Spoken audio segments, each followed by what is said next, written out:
Bueno, ya tenemos a nuestra siguiente invitada de lujo el día de hoy. Tenemos a Margo Glantz. Margo, muchas gracias por estar aquí el día de hoy. Ahora te presento propiamente, pero primero te quiero dar la bienvenida. Muchas gracias por invitarme, muchas gracias.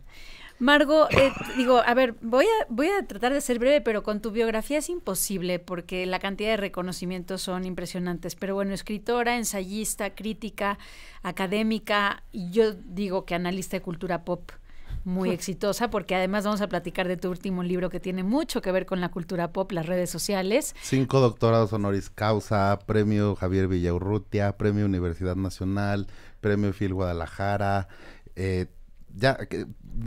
Podríamos hacer un mini libro de los reconocimientos de Margo. Pero entonces mi duda con este último libro, que se llama Y por mirarlo todo nada veía, ¿cómo tienes tiempo? Porque tiene mucho que ver con las redes. Bueno, tiene todo que ver con las redes sociales.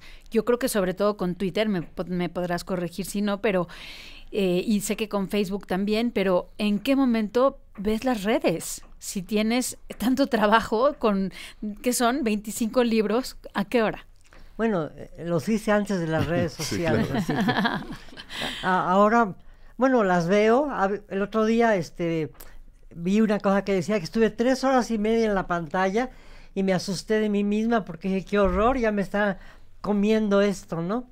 Pero por lo general los veo de 8 a 9 de la mañana todos los días. Ok.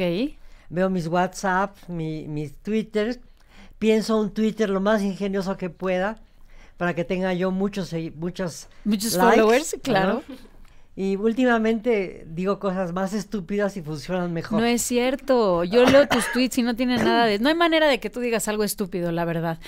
En este libro tengo que decir que es difícil leerlo de una sentada porque no tiene puntos y apartes, tiene puntos y comas. Uh-huh. Y son estas ideas precisamente inconexas como los timelines de Twitter. Es decir, al mismo tiempo leemos que Angelina Jolie y Brad Pitt se separan, seguido de los refugiados en Siria, seguido de los feminicidios en México.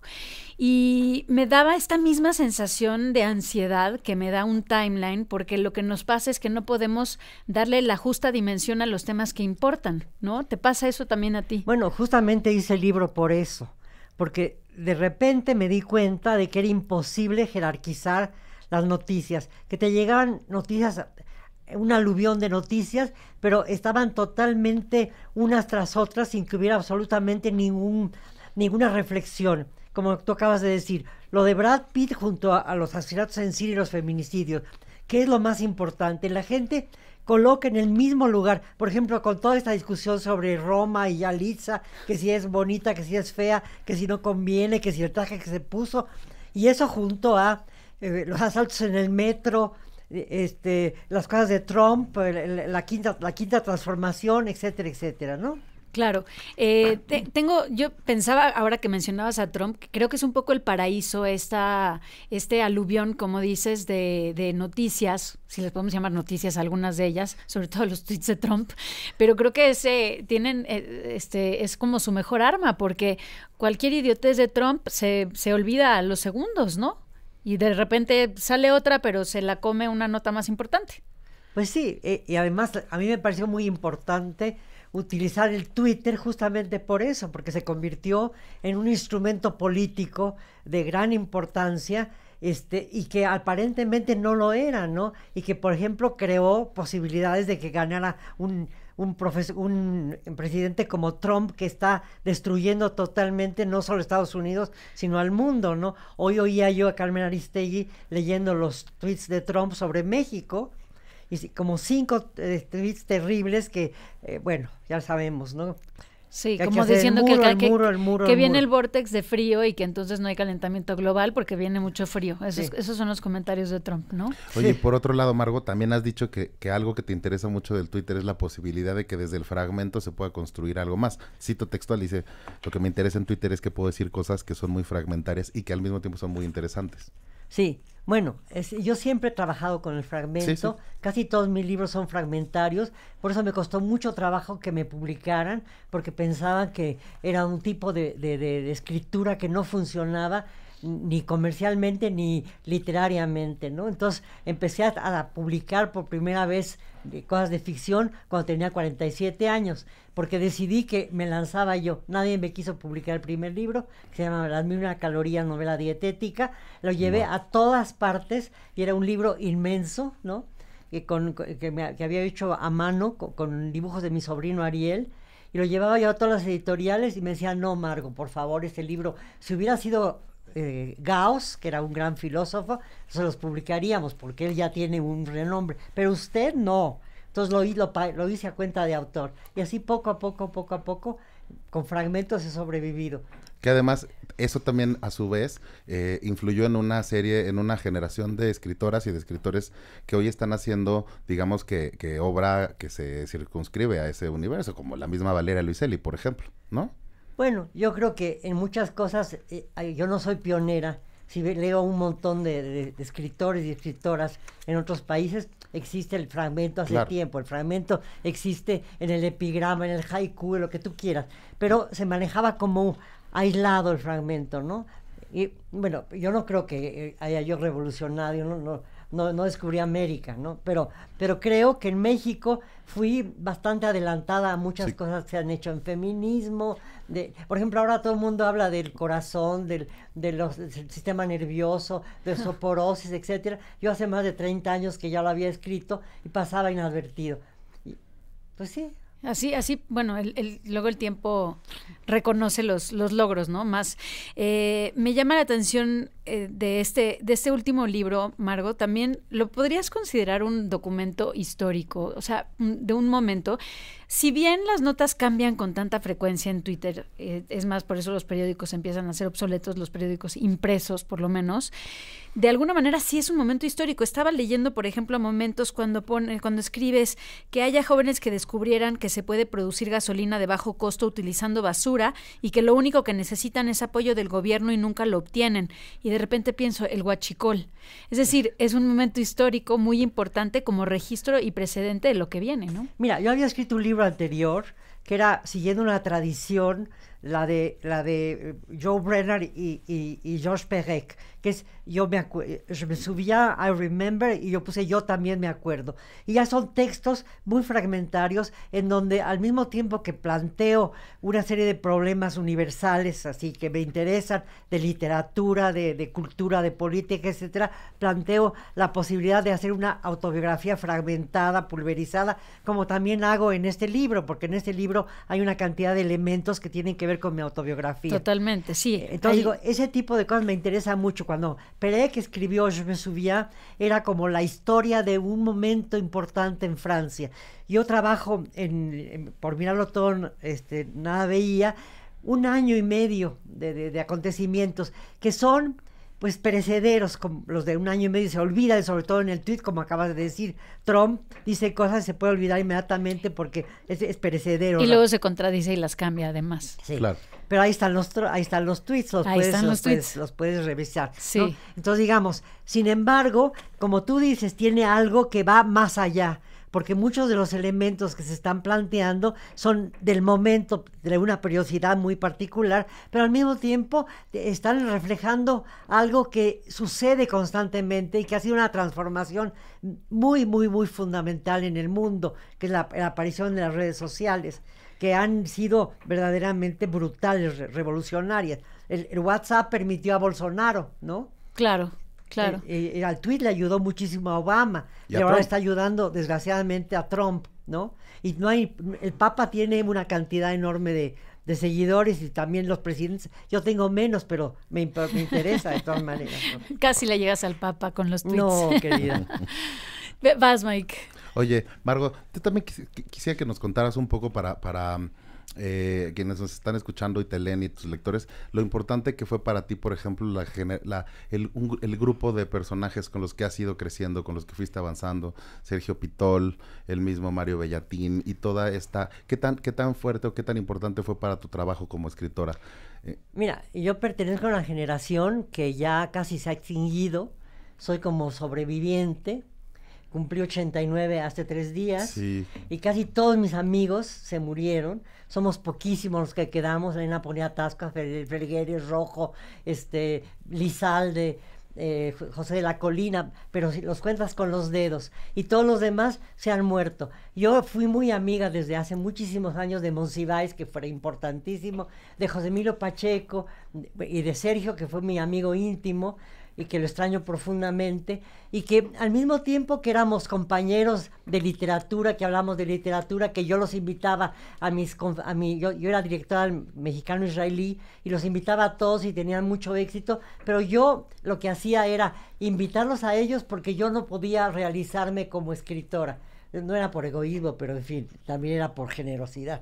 Pero bueno, entonces digamos, poco a poco, con Sergio tenía una amistad verdaderamente muy, muy, muy cercana, afectiva y literaria, ¿no? Cultural, no solo literaria, cultural. Con Monsi también. Monsi era muy difícil, pero al mismo tiempo era un gran amigo que formaba parte de una relación muy intensa. Y también tuve mucha, mucha amistad con Tito Monterroso, con Luis Cardosa y Aragón. Conocí bastante a Juan García Ponce, a Ibargüengoitia, a todos ellos. Esos son muy importantes para mi universo mental. Por ejemplo, Juan García Ponce y Elizondo fue muy importante para mí también. Lo conocí cuando era muy jovencito, en Perugia. Yo era mayor que él 2 años, pero sin embargo nos hicimos muy amigos desde muy jovencitos.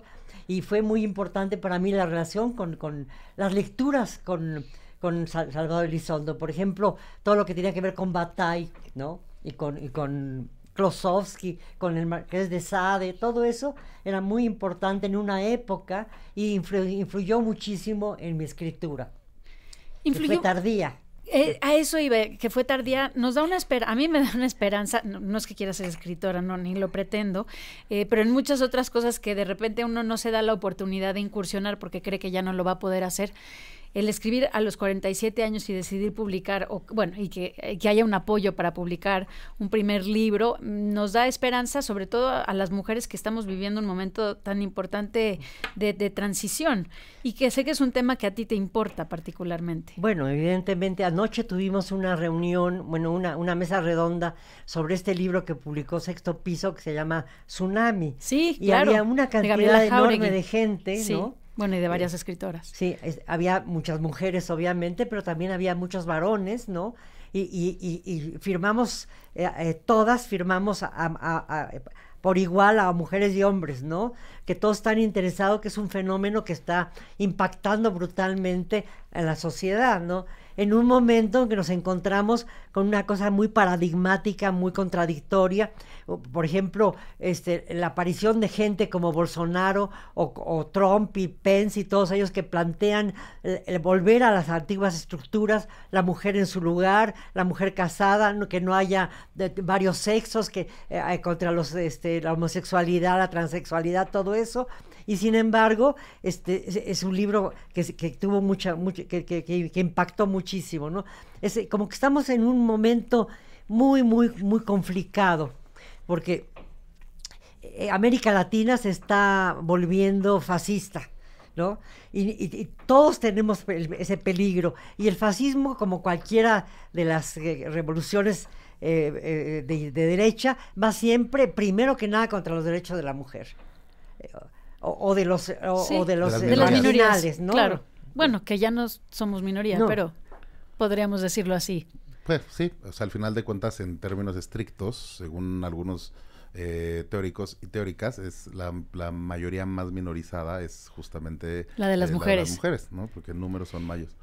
Hablando de mujeres y regresando a Y por mirarlo todo nada veía, veo que si bien varían los temas como cambian todo el tiempo en Twitter o en el Huffington Post, por ejemplo, que tiene también ese despliegue de información, o el mismo Facebook, veo que hay un tema que es recurrente y que es el de los feminicidios.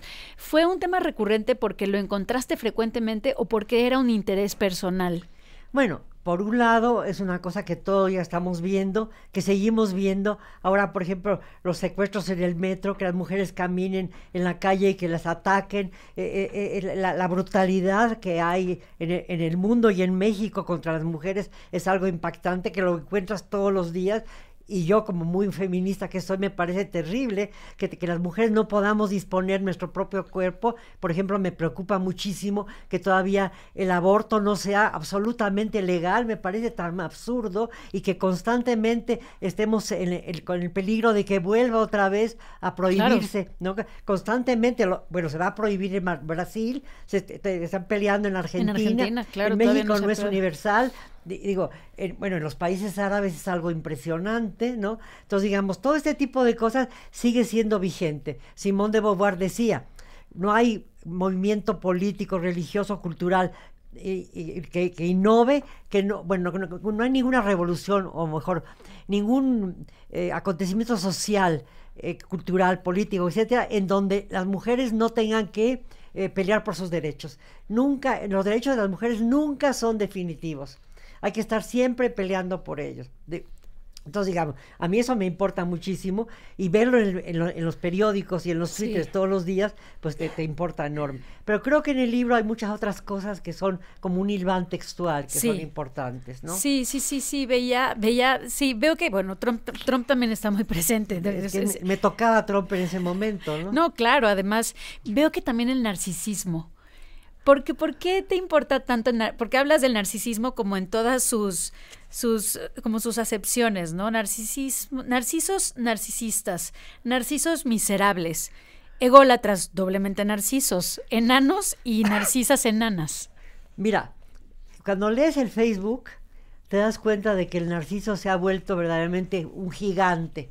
Toda la gente que piensa que sus problemas, si se bañaron en la mañana o sacaron al perro a pasear, se vuelve lo más importante de sus vidas y de la vida de la gente que los lee. Los amigos de Twitter, digo, el Facebook, tienen que saber que tú te bañaste, que comiste, que desayunaste, que eructaste. Entonces se vuelve realmente un narcisismo rampante, como que de repente el Facebook sirviera para que tú tuvieras una especie de psicoanálisis de banqueta, en donde necesitas que otros te oigan, y te da una tristeza muy grande pensar que hay una soledad tan grande, claro, que la gente tiene que estar ventilando las cosas más elementales porque siente que necesita apoyo hasta cómo se baña, ¿no? Entonces el narcisismo es un narcisismo natural, todos somos narcisistas, pero esta forma de expresar el narcisismo públicamente a través del Facebook es verdaderamente aterrador, lamentable.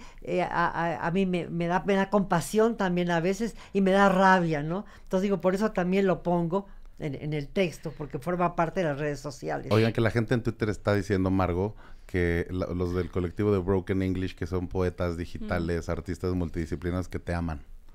Que yo los amo, no los conozco, pero los amo. Ah, eso. Sí, bueno, te los presentamos prontito. Así, bueno, gracias a las redes eso pasa. Alguien se acaba de desmayar, estoy segurito, pero bueno.